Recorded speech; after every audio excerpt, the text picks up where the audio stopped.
मेरा नाम गुड़िया है, भजन की रहने वाली हूँ। थाना गांधी पार्क होता है और मेरे को पड़ोस में एक छोरा रहता है, मेरे को कई दिन से परेशान कर रहा है और क्या कहते हैं मारने की धमकी भी देता है और आए दिन परेशान करता है, गंदी हरकत करता है मेरे साथ बहुत। और पुलिस के पास गई तो कोई कार्रवाई नहीं की जा रही है, रिपोर्ट भी दर्ज नहीं की है। तो उसके घर वालों को लग गया था कि मतलब हमारा लड़का अखिल भी निकल जाएगा, तो उसको घर में ही बंद करके रख दिए थे। फिर हमारे घर वाले उसको ढूंढ रहे, मतलब हमको ढूंढ रहे थे, तो इस बात का पता मतलब अखिल के पापा ने हमारे घर वालों को दिया कि आप परेशान मत हो, आपकी लड़की स्टेशन में है। फिर उनके घर वाले हमको लेने गए और हमको फिर घर वहाँ से लाए।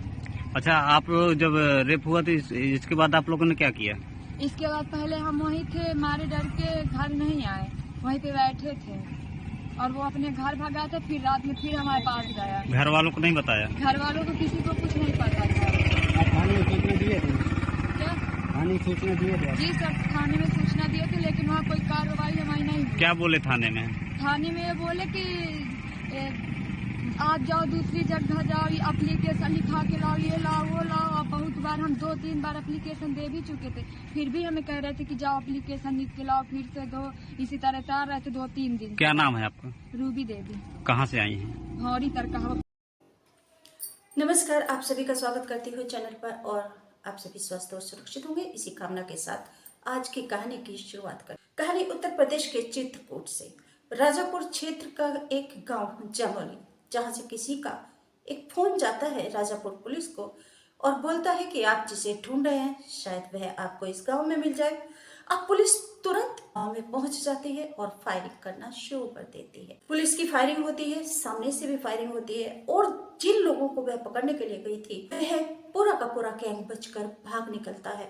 पुलिस रह जाती है फायरिंग करती हुई। फायरिंग किसके ऊपर कर रही थी? क्योंकि जो लोग भागे हैं उनका एक साथी अभी भी यहाँ पर रुका हुआ है, क्योंकि वह पुलिस की पकड़ से भाग नहीं पाया, पुलिस की ऐसे जाल में फंसा। दोनों ओर से फायरिंग हो रही है, पुलिस भी फायरिंग कर रही है और ये व्यक्ति भी फायरिंग कर रहा है। अब यहाँ जानने वाला ये है कि यह व्यक्ति कौन है जिसको पुलिस पकड़ना चाहती है, इस व्यक्ति का अपराध क्या है। इस सबको जानने के लिए हमें जाना पड़ेगा 2002 में। आवश्यक है 2002 में जाना आवश्यक है, तभी हम इस फायरिंग को, इस मुठभेड़ को समझ पाएंगे और तभी हम इस व्यक्ति के बारे में जान पाएंगे कि यह कौन है जिसको पुलिस पकड़ना चाहती है। 2002 में हम जाएंगे राजापुर क्षेत्र का ही एक और गांव है सुरबल। सुरबल में यह व्यक्ति रहा करता था अपनी बहन के साथ, माता पिता थे नहीं। घर से सभी अपने काम के लिए जाते हैं, यह व्यक्ति भी एक दिन अपने काम पर गया था, घर पर बहन अकेली थी, तो गांव का ही, सुरबल गांव का ही एक दबंग व्यक्ति ब्रजभान, वह इसकी बहन को उठा लेता है और उसके साथ दुराचार दुष्कर्म करता है। गांव के लोग खड़े होकर यह दृश्य देख रहे थे, किसी ने भी बचाने की जहमत नहीं उठाई।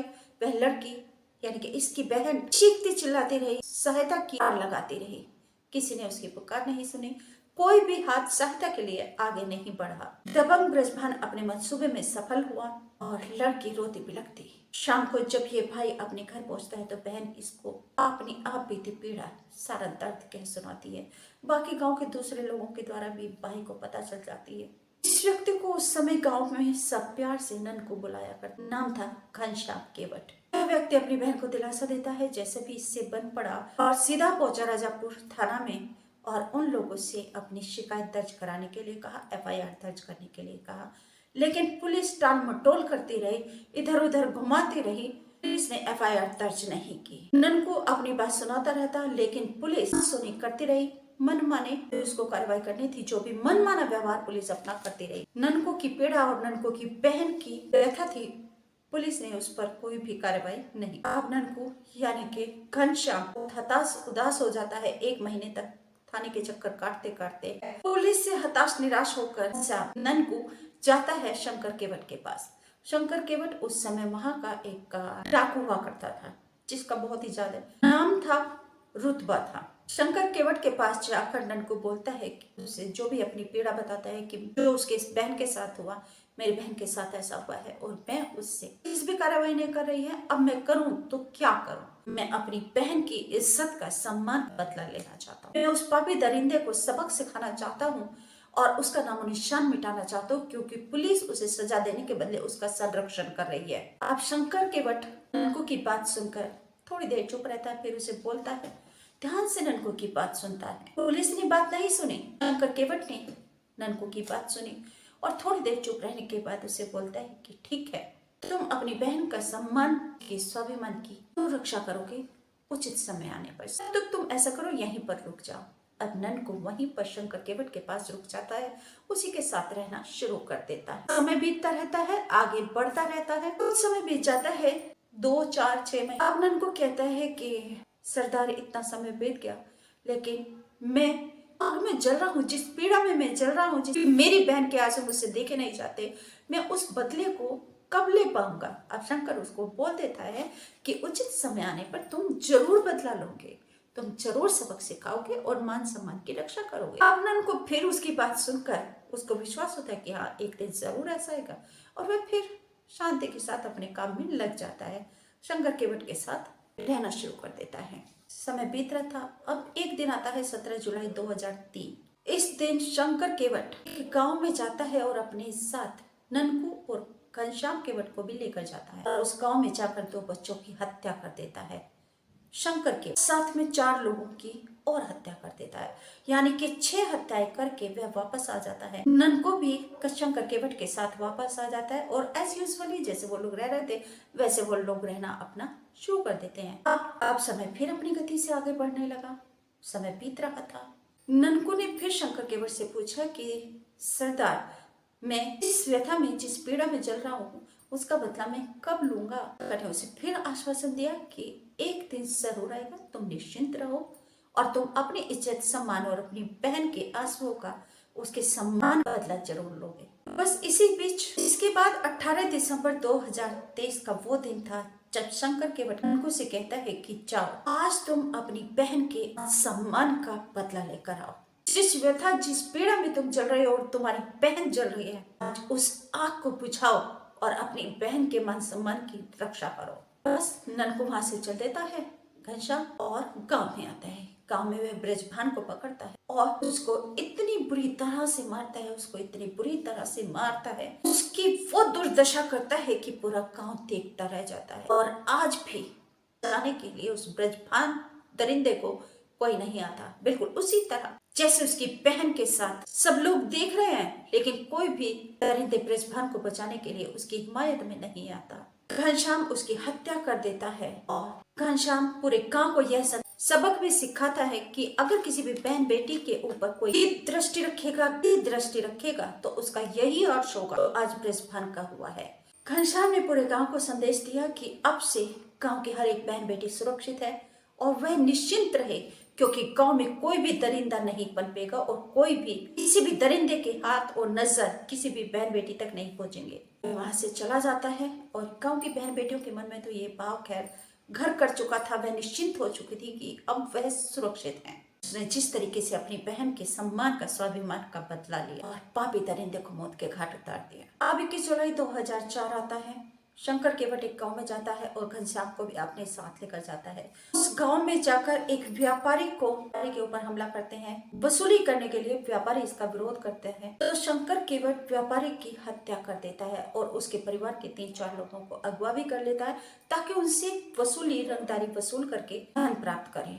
7 अगस्त 2005 को एक चंडी गांव में जाते हैं और वहां पर लवी सिंह पप्पू की हत्या कर देते हैं।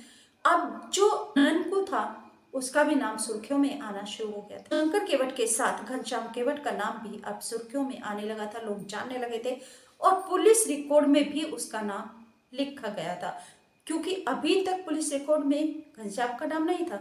जो हत्याएं गांव में पहले 6 हत्याएं की थी, 2 बच्चे और 4 लोगों, उनमें घनश्याम शामिल नहीं था, उसने कोई हत्या नहीं की थी। तब तक उसका नाम भी पुलिस की डायरी में दर्ज नहीं हुआ था, लेकिन अब पुलिस की डायरी में घनश्याम केवट का नाम भी दर्ज हो चुका था। लोग उसे जानने लगे थे, इस नाम को सुनने लगे थे। इसी दौरान 2005 में सरदार शंकर केवट की मौत हो जाती है और अब गैंग के सामने समस्या आती है कि अब गैंग का सरदार बने तो कौन बने। पूरे गैंग ने स्वेच्छा से घनश्याम केवट को ही अपना सरदार मान लिया और अब घनश्याम गैंग का सरदार बन चुका था। तो उसके ऊपर 8-10 मुकदमे भी दर्ज हो चुके थे। समय अपनी गति से आगे बढ़ रहा था।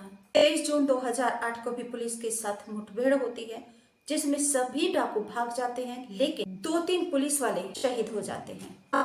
मुठभेड़ में सिपाहियों के शहीद होने के बाद पुलिस ने घनश्याम के ऊपर 10,000 का इनाम रखा, जिसे बढ़ाकर फिर 50,000 कर दिया गया। घनश्याम के साथ आज 16 जून 2009 को मुठभेड़ चल रही है, जिसमें पुलिस को फोन करके किसी ने सूचना दी मुखबिर ने और बताया कि घनश्याम अपने गैंग के साथ जमोली गांव में है। राजापुर थाना की पुलिस गांव में आ जाती है, मुठभेड़ शुरू हो जाती है, सभी डाकू भाग जाते हैं, लेकिन जो गैंग का सरदार था घनश्याम, वह अभी भी पुलिस के जाल में फंसा हुआ है, वह नहीं निकल पाया और उसी के साथ अब ये मुठभेड़ चल रही है। डाकू बना था क्योंकि उसकी बहन के साथ दुराचार दुष्कर्म किया था। अपनी बहन के सम्मान को बचाने के लिए वह इस रास्ते पर मोड़ा गया। जिम्मेदार तो पुलिस ही है, लेकिन अब वह डाकू बन गया, तो अब क्या कर सकते हैं, वो एक अलग पार्ट है। अगर पुलिस सही निर्णय लेती, घनश्याम का भी साथ देती, तो आज घनश्याम डाकू नहीं बनता।